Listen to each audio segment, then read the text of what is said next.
వాటి వాటి జాతుల ప్రకారము నేలను ప్రాకు వాటన్నిటిలోనూ ప్రతి జాతిలో 2 చొప్పున నీ యొద్దకు అవి వచ్చును.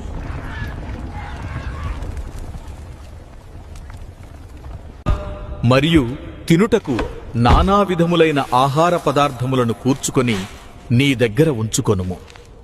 అవి నీకును వాటికిని ఆహారమగును అని చెప్పెను.